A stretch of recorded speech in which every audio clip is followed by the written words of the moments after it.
তোমরা ভাবছো যে এই জায়গাটা কোথায়, তো তোমাদেরকে বলে দিই। আমরা এখন রয়েছি, দেখো আমরা যে কামারপুকুরে থাকি সেটা কিন্তু তোমরা সবাই জানো। তো কামারপুকুর নামেই কিন্তু গ্রাম, আদতেও কিন্তু আর গ্রামের মতন নেই, প্রচুর বাড়িঘর উঠছে। তো যে একটা প্রকৃতির ছোঁয়া সেটা হারিয়ে গেছে, সেটাকে উপভোগ করব বলেই মাত্র কামারপুকুর থেকে 1-2 কিলোমিটার দূরে এসেছি।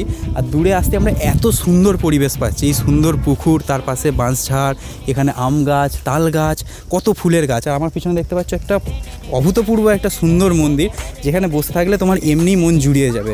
আর এখন বাজছে বেলা 12টা, প্রচণ্ড গরম, কিন্তু দেখো আমাদের গায়ে এক ফোঁটা ঘাম নেই। বুঝতে পারছো কতটা সুন্দর এবং কতটা মনোমুগ্ধকর পরিবেশ এই জায়গাটা। তোমরা এখানে চাইলেই আসতে পারো আর সাথে বেশ কিছুটা টাইম স্পেন্ড করতে পারো এরকম মনোরম পরিবেশে। আর সামনে রয়েছে কিন্তু কত ফুলের বাগান। তোমরা ভাবছো যে এই জায়গাটা কোথায়, তো তোমাদেরকে বলে দিই।